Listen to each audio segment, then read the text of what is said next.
जम्मू काश्मीर येथील पहलगाम येथील हिंदूंवर झालेल्या भ्याड हल्ल्याचा जाहीर निषेध. अहिल्यानगर येथील सकल हिंदू समाजाच्या वतीनं हल्ल्यातील मृतांना श्रद्धांजली. काल मंगळवार 22 एप्रिल रोजी जम्मू काश्मीर येथील पहलगाम या ठिकाणी हिंदूंवर झालेल्या भ्याड हल्ल्यात 27 पर्यटकांचा मृत्यू झाला. धर्म विचारून केलेल्या या हल्ल्यात अनेक निरपराध लोकांचे प्राण गेले. या हल्ल्याच्या निषेधार्थ आज अहिल्यानगर येथे सकल हिंदू समाजाच्या वतीनं निदर्शनं केली गेली. भारतात राहूनही भारतविरोधी कारवाया करणाऱ्या या धर्मांध जिहादी मानसिकतेला लवकरात लवकर संपवलं पाहिजे. अनेक निरपराध लोकांचे जीव घेणाऱ्या या प्रवृत्तींचा सकल हिंदू समाजाच्या वतीनं निषेध करण्यात आला. यावेळी अनेक तरुणांनी आपल्या भावना व्यक्त केल्या. जम्मू काश्मीर या ठिकाणी पहलगाम या शहरामध्ये जो आतंकवादी हल्ला झाला आहे तो हल्ला खूपच क्रूर असा हल्ला झालाय. जे आपल्या फॅमिलीतले आपल्या महाराष्ट्रातील काही लोक तसेच आपल्या काही भारतातील लोक तिथे एन्जॉय साठी थोडा क्षण एक परिवारासोबत घालवण्यासाठी त्या ठिकाणी गेले होते. पण त्या क्षणाचा त्यांच्यावरती इतका काळाने घात घातला की आतंकवाद्यांनी त्यांच्यावरती डायरेक्ट तुम्ही हिंदू आहेत म्हणून डायरेक्ट त्यांच्यावरती अटॅक केलाय. तरी सर्व हिंदू बांधवांना कळकळीची आणि तळतळीची विनंती आहे की आता तरी जागे व्हा आणि या प्रत्येक गोष्टीसाठी हिंदूंनी पुढे येऊन काहीतरी समाजासाठी किंवा हिंदूंसाठी जात म्हणून कृपया करून सर्वांना नम्रतेची विनंती की जात म्हणून कृपया कोणीही एकत्र येऊ नका. एकत्र यायचं असेल तर हिंदू म्हणून एकत्र या आणि आज या देशाला आपण हिंदूंची आपली ताकद दाखवून द्या. आज आम्ही या थोडक्यात हा मोर्चा आम्ही सर्वांसमोर निषेध व्यक्त करू. थोडक्यात या येत्या पुढच्या काळात जर या आतंकवाद्यांवरती जर कठोर कारवाई झाली नाही तर आम्ही पूर्ण महाराष्ट्र पेटून या आतंकवाद्यांना संपवण्यासाठी रस्त्यावर उतरू हे सांगतो. आणि पहलगाममध्ये झालेल्या सर्व निष्पाप जीवांना आम्ही भावपूर्ण श्रद्धांजली देतो. जम्मू काश्मीर येथील पहलगाम येथे काल जो भ्याड हल्ला आतंकवाद्यांतर्फे करण्यात आला त्याच्या निषेधार्थ आज सकल हिंदू समाज अहिल्यानगर तर्फे निषेध आंदोलन करण्यात आलं.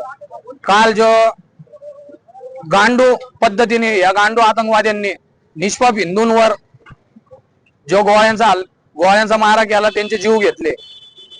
धर्म विचारून त्या लोकांना धर्म विचारले का तुमचा धर्म काय आणि नंतर त्यांच्यावर गोळ्या झाडण्यात आलं. काही जणांना कलमा पाडायला सांगितले आणि त्याच्यानंतर त्यांच्यावर गोळ्या झाडण्यात आलं.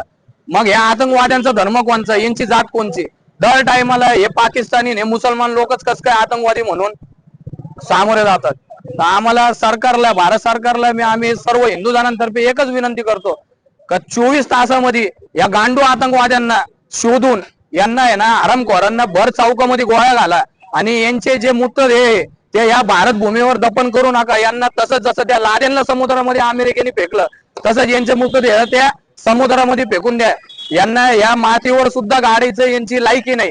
आणि दुसरी गोष्ट, भारत सरकार जो काही निर्णय घेईल त्या निर्णयाला हिंदुस्थानातील पूर्ण हिंदू समाज भक्कमपणे त्यांच्या पाठीमागे उभा राहिलेला आहे. आणि जे काही कुणी मृत व्यक्ती त्यामध्ये मृत झाले त्या सर्वांना सकल हिंदू समाज अहिल्यानगर तर्फे मी श्रद्धांजली अर्पण करतो. आणि बांगलादेशमध्ये पण जे घटना घडतात हिंदू लोकांवर जे अत्याचार होत आहे या दोन्ही पश्चिम बंगालमध्ये या दोन्ही घटनांचा मी निषेध करतो. थांबतो. काल काश्मीर मधील पहलगाम या ठिकाणी पाकिस्तान पुरस्कृत इस्लामी दहशतवाद्यांनी काही हिंदू पर्यटकांची धर्म विचारून निशंसपणे अशी हत्या केली आहे. त्या हत्येचा सर्वप्रथम आम्ही एक देशभक्त नागरिक म्हणून सकल हिंदू समाजाच्या मार्फत निषेध व्यक्त करतो. गेल्या अनेक वर्षापासून तुम्ही पाहताय शांत असलेलं काश्मीर खोरं 2019 नंतर पुन्हा एकदा धुमसलंय.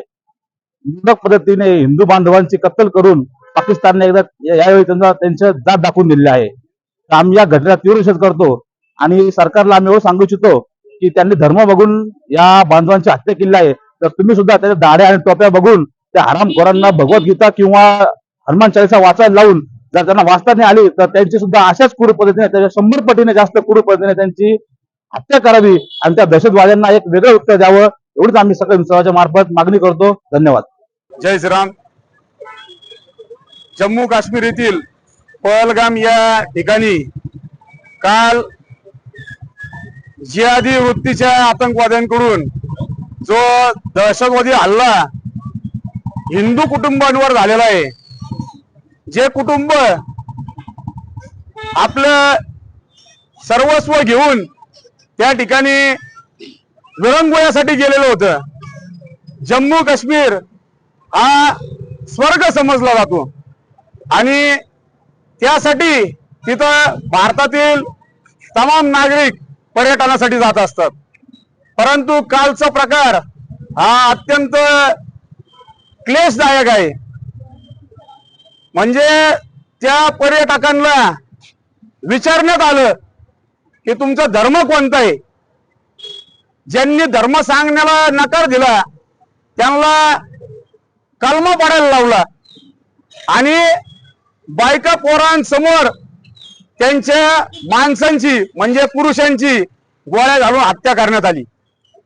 आणि त्यांना सांगण्यात आलं की तुमच्या पंतप्रधानाला म्हणजेच मोदींना तुम्ही जाऊन सांगा की आम्ही कशा पद्धतीने तुमचा शेवट करणार आहोत.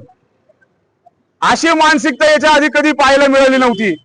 परंतु आज सगळ्या हिंदूंना एकच आवाहन करण्यात येतंय की ही वेळ, तुम्ही बघा पुण्यातील काही कुटुंब आहे, डोंबिवलीतले काही कुटुंब आहेत, हे जरी तिथे गेलेले असतील आणि जम्मू काश्मीर मध्ये ही घटना झालेली असेल, हा हल्ला झालेला असेल, परंतु थोड्याच दिवसामध्ये हे तुमच्या घरापर्यंत आल्याशिवाय राहणार नाही, हेच त्यांना याच्यातून दाखवून द्यायचंय.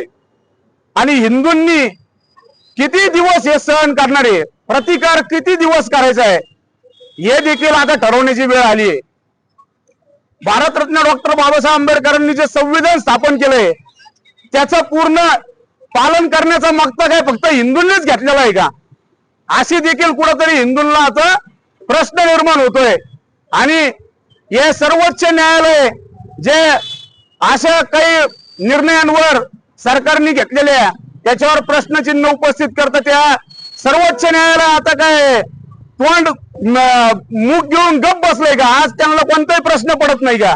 ते जे खंडपीठ तयार झालेले 5 जणांचं, ते देखील आम्हाला असं वाटतं कोणत्या तरी विशिष्ट हेतूनच तिथं तयार होऊन बसलेलं आहे काय, हिंदूंच्या विरोधीच आम्हाला ते देखील वाटतंय. त्याच्यामुळे या सर्वोच्च न्यायालयाला देखील आमचा प्रश्न आहे हिंदूंचा की अशा घटनांवर तुम्ही कधी बोलणार आहात का नाही, का फक्त हिंदूंच्या बाजूने कोणते कायदे आले, कोणते नियम तयार झाले का तेव्हाच तुम्हाला फक्त त्याच्यावर प्रश्न उपस्थित करता येतात.